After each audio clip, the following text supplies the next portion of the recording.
Hello guys, मैं हूं ब्रह्मदेव सिंह और आज मैं आपको 12th की the song of the free poem के बारे में डिस्कस कर रहा हूं। लाइन बाय लाइन एक्सप्लेन करूंगा।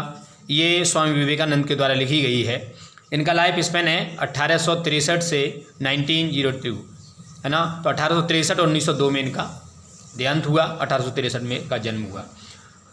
आपको पोएम शुरू करने से पहले मैं आप लोगों से एक रिक्वेस्ट करूंगा, अगर हमारे चैनल से आप नए जुड़े हैं तो प्लीज़ हमारे चैनल को सब्सक्राइब कर लीजिए और बेल आइकन को दबा दीजिए ताकि आपके पास हर नोटिफिकेशन हमारा सबसे पहले पहुंचे। और हिंदी एक्सप्रेशन की जो पोएम है हमारी, उनको जानने के लिए आप डिस्क्रिप्शन बॉक्स में आप जाइए ताकि वो पोएम आपको मिल जाए। और अब इसके बाद में लाइन बाय लाइन जो पढ़ाने के बाद अब मैं स्टेंजा बाय स्टेंजा में एक्सप्लेनेशन, रेफरेंस, कॉन्टेक्स्ट और आपको सेंट आइडिया अपलोड कर दूंगा। देखिएगा, कीवर्ड देख लेते हैं। अनफोल्ड मतलब खोलना होता है, फैलाना होता है। अनफोल्ड होता है इसका मतलब। ब्लेज का मतलब चमकना, चमक के साथ जलना। Burn brightly. क्लिप्स मान होता है चीरना, फाड़ना, उधेड़ना। स्प्लिट होता है इसका मतलब। देयर बेस्ट मान होता है सर्वश्रेष्ठ प्रदर्शन होता है, सबसे अच्छा प्रदर्शन होता है, गुड क्वालिटी करेक्टेड।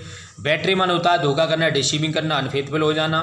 डिल्यूज होती है, डिल्यूज मान होती है बाढ़, ठीक है ना, या भारी भयंकर बारिश होना, हैवी रेन। और क्लॉटेड मान का होता है थक्का या पूर्ण अंधकार, बहुत ज़्यादा अंधेरा होना, उसको क्लॉटेड डार्कनेस कहते हैं। देखिएगा, हम पोएम को लेके चलते हैं। वर्ड मीनिंग मैंने आपको डिस्कस कर दिए। अब हम लेते हैं पोएम। पोएम का एक एक आप देखिएगा। The bounded snake its hood unfurls, मतलब इसमें पोइट क्या कहते हैं, इस पोएम में पोइट कहते हैं कि आपको जीवन में बहुत सारे कष्ट आते हैं, आपको उन कष्टों से बिल्कुल भी नहीं हारना चाहिए। विवेकानंद जी कहते हैं इस कविता से हमें प्रेरणा लेनी चाहिए कि हमें कभी भी आने वाले कष्टों से विचलित नहीं होना चाहिए, डरना नहीं चाहिए, अपने मार्ग को छोड़कर नहीं जाना चाहिए। समस्याएं आती हैं तो हम कुछ सिखाने के लिए आती हैं। विलियम शेक्सपियर लिखते हैं, sweet are the uses of adversity. विपत्तियों आती हैं, हमें कुछ न कुछ सिखाने के लिए आती हैं, तो ये हमें सदैव अपने विचलित नहीं होना चाहिए अपने कष्टों से। कष्टों से अगर विचलित हो जाते हैं तो हम अपने लक्ष्य को कभी भी आसानी से प्राप्त नहीं कर पाते हैं। हमें ईश्वर पर भरोसा करना चाहिए और इसी प्रकार से अपनी आत्मा को गवाही मानते हुए, अर्थात ईश्वर के द्वारा दी गई उस आत्मा के अंश को हमें लगातार उसकी प्रेरणा से आगे बढ़ते रहना चाहिए। देखिएगा, मैं पोएम पढ़ाता हूँ। The bound snake its hood unfold. तो क्या कह रहा है वो? द बाउंडेड स्नेक, घायल सर्प, इट्स मान अपना, हुड माने फन, अनफल्स मान फैलाता है। जब सर्प घायल हो जाता है तो वह अपने फन को फैला देता है। The flame start up doth blaze, वो क्या कह रहे हैं? आग या ज्वाला, स्टार्ट अप माने भड़क जाती है, डोथ ब्लेज मानो तेजी से जल उठती है। जब आपको, स्टार्ट अप में दो अर्थ हैं, भड़कना भी होता है, कुरेदना भी होता है। जब आपको कुरेदा जाता है, जब आपको छेड़ा जाता है तो क्या डॉथ ब्लेज, वह तेजी से जल उठती है। जब आग जल रही हो और उसको हम जब छेड़ते हैं तो उसमें से और थोड़ी सी तेजी आ जाती है जलने में, वो चमक उठती है। The desert air resounds the recall, रेगिस्तान की हवा, रिसाउंड्स माने सुनी जा सकती है, अर्थात एक जंट में रिसाउंड मान भर जाती है। द कॉल माने आवाज़ से, of heart struck lines rage, किसकी आवाज़ से? हार्ट स्ट्रक माने घायल, लाइन्स रेज घायल शेर की नाराजगी से। अर्थात वो कह रहे हैं, पोएट कहते हैं कि जिस प्रकार से जब घायल शेर हो जाता है तो वह दहाड़ता है और तब रेगिस्तान में उसकी गूंज सुनी जा सकती है। देखिए, फिर देखिएगा, द डेजर्ट एयर रिसाउंड्स, है ना, रेगिस्तान में हवा आज गूंज उठती है ना, हवा गूंज उठती है। द कॉल्स, उसकी आवाज़ से, किसकी आवाज़ से? घायल शेर की, है ना, क्रोध की आवाज़ से रेगिस्तान की जो हवा है वह गूंज उठती है, अर्थात उसमें गूंज उत्पन्न हो जाती है।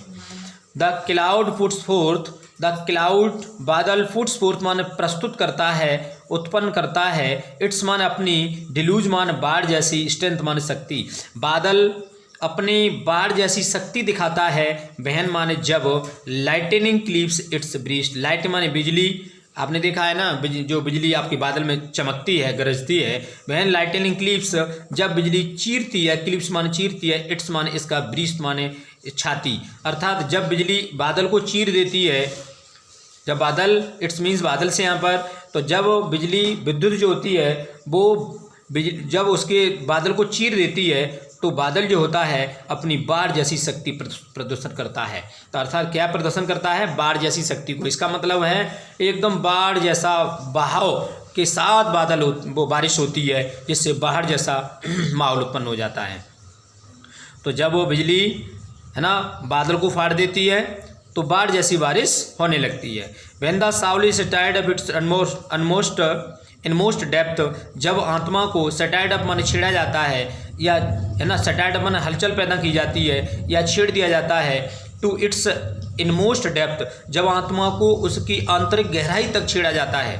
अर्थात जब व्यक्ति कोई अपनी आत्मा की अंतःकरण की आवाज़ के साथ चलता है, जब कोई व्यक्ति अपने आत्मा की आवाज़ के साथ आगे बढ़ता है, तो great one unfold their best, तो महान लोग क्या करते? अनफोल्ड देयर बेस्ट, वो भी अपने अच्छे से अच्छा कार्य कर लेते हैं। अर्थात वो कह रहे हैं, एक बार में देखिएगा पूरे का अर्थ, द क्लाउड फुट्स है ना puts forth its strength when lightning clips its breast when the soul is stirred to its inmost depth, great ones unfold their waste.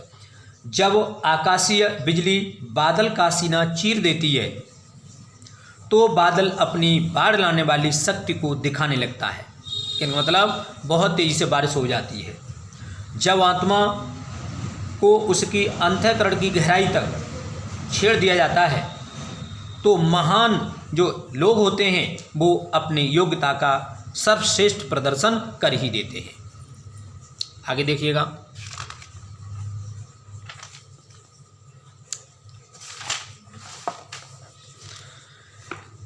Late eyes grow dim, let eyes grow हो जाने दीजिए, dim माने धुंधली। अर्थात आंखें अगर आपकी धुंधली हो रही हैं, आपकी आंखें कमज़ोर हो रही हैं तो हो जाने दीजिए। आपकी आंखें कमज़ोर हो रही हैं तो होने दीजिए।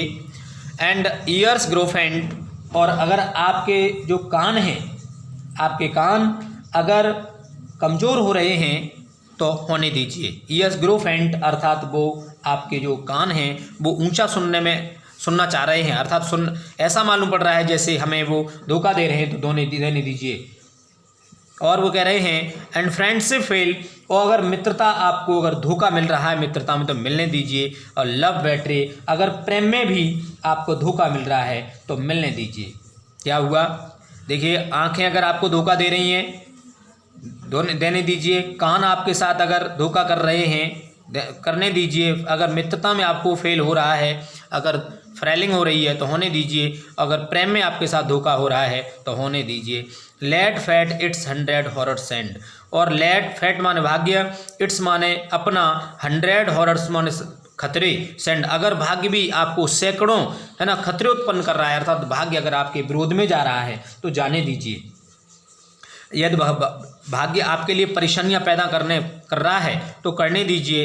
एंड क्लॉटेड डार्कनेस, और एंड क्लॉटेड डार्कनेस, और अगर अंधकार पैदा करके रास्ता रोक रहा है ना, ब्लॉक रोक रहा है द वे, राह को है ना, राह को, रास्ते को अगर रोक रहा है, अगर भाग्य आपके रास्ते में अंधकार बनकर आ रहा है तो आने दीजिए। तो कह रहे हैं एंड नेचर, और प्रकृति वर वन एंग्री फ्रॉन, अगर प्रकृति तुम पर मेहरबान नहीं है, अर्थात प्रकृति तुम पर अगर क्रोधित हो रही है तो होने दीजिए। तो पहले देखिए यहाँ से, फिर पहले 4 लाइन देखिए है, फिर दोबारा से वो कह रहे हैं आंखें अगर कमज़ोर होती हैं तो होने दीजिए। कान अगर बहरापन ला रहे हैं तो लाने दीजिए। अगर मित्रता में धोखा हो रहा है तो होने दीजिए, मित्रता विफल हो रही है होने दीजिए। प्रेम में अगर आपको धोखा मिल रहा है तो मिलने दीजिए। अगर भाग्य आपका 100 परेशानियाँ एक साथ भेज रहा है तो भेजने दीजिए। यदि घना अंधेरा, अगर भाग्य आपके रास्ते में घना अंधेरा भेज रहा है, बिछा रहा है तो बिछाने दीजिए। आगे देखिएगा, and nature were one angry frown, यदि प्रकृति भ्रकुटी चढ़ा रही है। नेचर वर वन एंग्री फ्रॉन, एंग्री में नाराज, फ्रॉन में तौरियाँ चढ़ाना।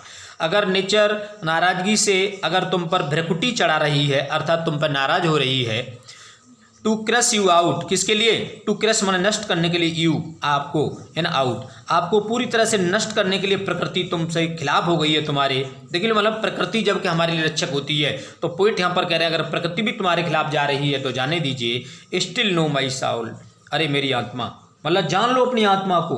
वो कह रहे हैं मेरी आत्मा है ना, जान लो, स्टिल फिर भी, नो जान लो, माई साउल मेरी आत्मा, जान लीजिए, यू आर डिवाइन। मतलब पोइट यहाँ पर कहते हैं अपनी आत्मा से आप केवल एक ही बात कहिए, आत्मा आप मेरे साथ हो, अर्थात ईश्वर का अंश मेरे साथ है, यू आर डिवाइन, आप दैवी हो, आप ईश्वर हो। मार्च ऑन और ऑन, आप बढ़ते रहिए, आगे बढ़ते रहिए, चलते रहिए, आप आगे चलते रहिए, कॉन्टिन्यूली आप आगे बढ़ते रहिएगा। नॉर राइट नॉर लेफ्ट, ना तो राइट देखिए ना दाएं देखिए और ना ही बाएं देखिए, ना बाएं देखिए और ना ही दाएं देखिएगा। वो क्या कह रहे हैं? नॉर राइट ना दाएं देखिए और नॉर लेफ्ट ना बाएं देखिए, बट टू द गोल, सिर्फ किधर देखिए? सिर्फ अपने लक्ष्य को देखिए। यहाँ से फिर देखिएगा, यदि प्रकृति तुम्हें नष्ट करना चाह रही है और किससे? अपनी भ्रकुटी चढ़ाकर, तो चढ़ाने दीजिए। यदि प्रकृति तुम्हें नष्ट करने के लिए अपनी भ्रकुटी चढ़ा लेती है तो चलाने नहीं दीजिए। स्टिल नो, तो अपने आप को जान लो, आत्मा मेरी आत्मा, क्या कह रहे हैं? नो अपनी आत्मा मेरी आत्मा, आप अपने आप को जान ले, यू आर डिवाइन, कि तू ही दैवी है, अर्थात तू ही ईश्वर है, तू ही दिव्य है, तू ही भगवान है। मार्च ऑन एंड ऑन, निरंतर आगे बढ़ते रहो, अर्थात तो क्या कह रहे हैं? नॉर राइट नॉर लेफ्ट, न तो दाएं मुड़ना है और ना ही बाएं मुड़ना है, सिर्फ आपको अपने लक्ष्य की ओर चलते रहना है। तो आज मैंने आपको ये poem line by line explain कर दी। अगले स्टेंजा में आपसे मिलता, अगले में वीडियो में आपसे इसकी एक्सप्लेनेशन के साथ मिलूंगा, सेंटर आइडिया के साथ मिलूंगा। Thank you, have a nice day.